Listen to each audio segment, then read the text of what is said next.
Now question 31 का B वाला part देखिए।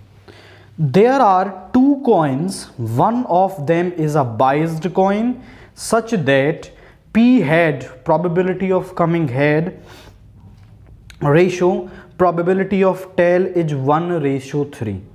मतलब बाइज्ड कॉइन है कि वो एक तो होता है अनबाइज्ड कॉइन, दूसरा होता है बाइज्ड कॉइन। अनबाइज्ड वो होता है जिसमें हेड और टेल दोनों के आने की जो प्रोबेबिलिटी है वो बराबर होती है। बट एक बाइज्ड कॉइन वो होता है जिसमें स्पेसिफिकली जैसा आप चाहें वैसा रिजल्ट निकाल सकते हैं। And another coin is a fair coin, fair या फिर unbiased coin. A coin is selected at random and tossed once, उनमें से एक कॉइन को चूज किया जाता है एंड टॉस्ड वंस, और उसको फिर टॉस किया जाता है। If the coin shows head then find the probability that it is a biased coin. और उस कॉइन को जब उछाला गया तो उसने हेड दिखाया, तो इस बात की प्रोबेबिलिटी बताइए कि वो एक बाइज्ड कॉइन था। तो पहले तो हम यहां मानते हैं let E1 denotes the event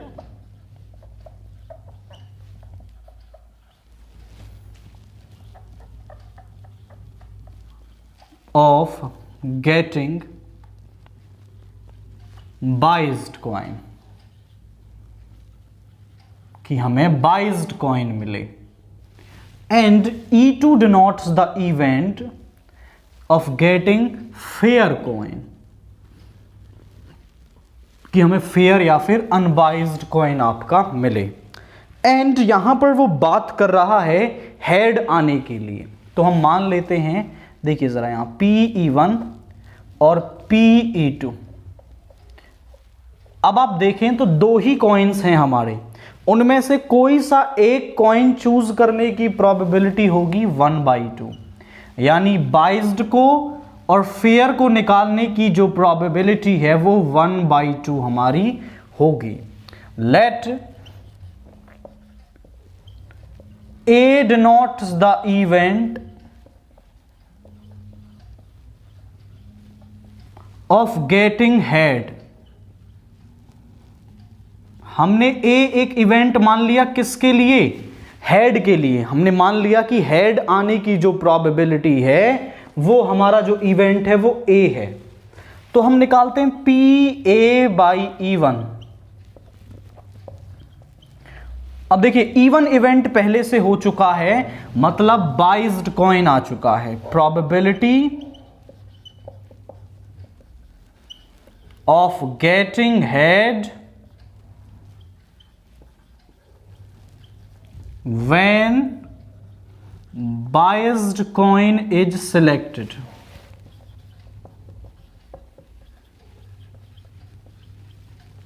वो सिलेक्ट हो चुका है। PA/E2 का मतलब क्या होगा? Probability of getting head when E2 event पहले से हो चुका है, यानी कि फेयर कॉइन को हम पहले से सिलेक्ट कर चुके हैं।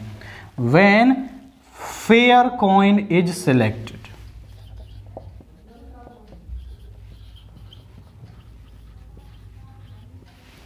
PA/E1 का मतलब क्या है?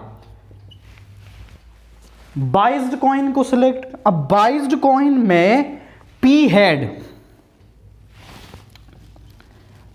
हेड टू P टेल का रेशियो दे रखा है आपको 1:3। अब आपको निकालनी है प्रोबेबिलिटी ऑफ हेड।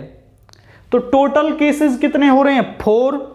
उनमें से हेड आने की प्रोबेबिलिटी है 1, तो यहां पर हेड आने की प्रोबेबिलिटी हो जाएगी 1/4। PA/E2 निकालें, यानी कि जब E2 इवेंट पहले से हो चुका है, यानी फेयर कॉइन को हम टॉस कर चुके हैं, और जब एक फेयर कॉइन को टॉस किया जाता है तो वहां से हेड आने की प्रोबेबिलिटी क्या होती है? वो होती है 1/2। हमें निकालना क्या है? वो कह रहा है कि हेड पहले से आ चुका है, मतलब ए इवेंट पहले से हो चुका है, then find the probability that it is a biased coin, मतलब वो एक बाइज्ड कॉइन हो। सो हम यूज करेंगे बेज थ्योरम को यहां पर। If the coin shows head, already coin shows head, find the probability that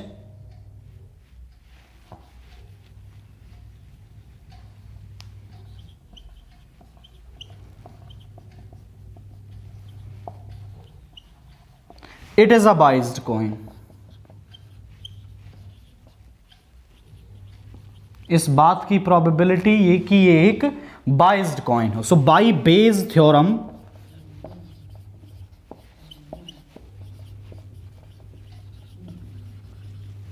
P(E1) by A is equal to P(E1) into PA by E1 upon P(E1) into PA by E1 plus P(E2) into PA by E2। अब सभी की values हमने पहले से निकाल ली हैं, तो वो हम यहां पुट करेंगे। P(E1) की वैल्यू है हमारे पास that is 1/2, PA by E1 है 1/4, 1/2 इंटू 1/4 प्लस 1/2 इंटू 1/2, ऊपर आ गया 1/8, नीचे एलसीएम आ गया 8, तो यहां पे 1 और 4 से 2 टाइम्स, यानी कि प्रोबेबिलिटी आ गई 1/3। तो इस बात की प्रोबेबिलिटी कि वहां से आपका जो कॉइन है वो हेड शो कर रहा है, तब इस बात की प्रोबेबिलिटी कि वो बाइज्ड कॉइन हो, तो यूजिंग बेज थ्योरम हम क्वेश्चन को करेंगे।